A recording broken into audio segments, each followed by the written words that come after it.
নমস্কার বন্ধুরা, আমি সুপর্ণা আর আপনাদের সবাইকে স্বাগত সুপর্ণা রান্নাঘরে। তো আবারও হাজির হয়ে গেছি নতুন একটা রেসিপি নিয়ে। আর রেসিপিটি হলো মৃগেল মাছ দিয়ে ঝিঙে আলুর ঝোল। আর এই গরমে ঝিঙে আলুর মাছ দিয়ে পাতলা ঝোল খেতে খুব ভালো লাগবে। তো পুকুরে মাছ ধরা হয়েছিল, তো পুকুরেরই জ্যান্ত মাছ, তো কয়েকটা পুঁটি মাছও নেওয়া হয়েছে আর সাথে এই বড় মৃগেল মাছটাও নেওয়া হয়েছে।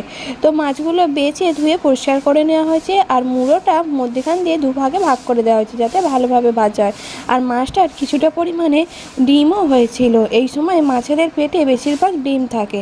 তো কড়াই দিকে গরম করে নেওয়া হয়েছে আর কড়ার মধ্যে কিছুটা পরিমাণে সর্ষের তেল দেওয়া হয়েছে। তেলটা গরম হয়ে যেতে হলুদ গুঁড়োটা দিয়ে দেওয়া হলো। আর হলুদ গুঁড়ো দিলে মাছের তেলটা গায়ে একদম ঠিকরেও পড়ে না আর কোনো ভয়ও থাকে না তেল পড়ার। তো তেলটা গরম হয়ে যেতেই তার মধ্যে দিয়ে দেওয়া হলো মাছের পিসগুলো।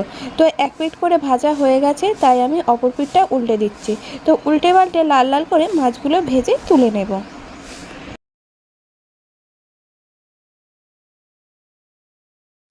আর মাছের ঝোল করার জন্য আমি এখানে মোটা মোটা করে আলু কেটে নিয়েছি আর সাথে নিয়ে নিয়েছি ঝিঙে। আর এখানে আপনারা ঝিঙের সাথে পটলও দিতে পারেন, কিন্তু আমি শুধু ঝিঙে আলু দিয়েই মাছের ঝোলটা বানিয়ে নেব। তো ঝিঙে আলুটা একটু আমি ভাজা করে নেব বন্ধুরা। আর পাতলা ঝোল যেহেতু খুব বেশি ভাজবো না। আর এবারে আমি কিছুটা পরিমাণে দিয়ে দিলাম নুন। আর নুনটা আমি এখন দিলাম, আর পরে তরকারিটা ফুটে উঠলে তখন আর একবার নুনটা টেস্ট করে দেখে নেব। তো এবার আমি ঢাকনাটা ঢেকে দিলাম। আর ঢাকনাটা ঢেকে দিলে ঝিঙে থেকে কত পরিমাণে জল বেরোয়, আর ঝিঙের জলেই আলুটা প্রায় সেদ্ধ হয়ে যায়। তো দেখুন বন্ধুরা, ঢাকনাটা খুলে দেখছি ঝিঙে থেকে অনেক জলও বেরিয়েছে আর আলুটা প্রায় সিদ্ধও হয়ে এসেছে।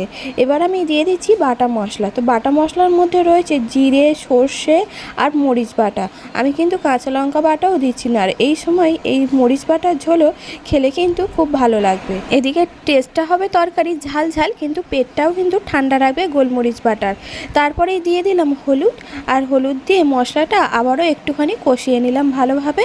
তো মশলাটা কষে এসেছে, এবার আমি দিয়ে দিচ্ছি এর মধ্যে পরিমাণ মতো জল। যেহেতু ঝোলটা আমি পাতলা করব, সেই জন্য আমি একটু বেশি পরিমাণেই জল দিয়ে দিচ্ছি।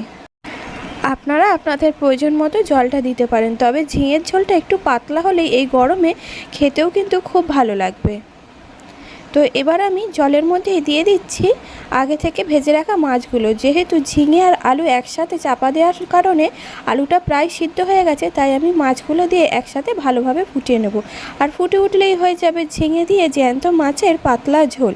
তো আপনাদের যদি এই রেসিপিটি ভালো লাগে তাহলে লাইক, শেয়ার, কমেন্ট করবেন। আর চ্যানেলে নতুন হলে চ্যানেলটি সাবস্ক্রাইব করে পাশে থাকার অনুরোধ রইল।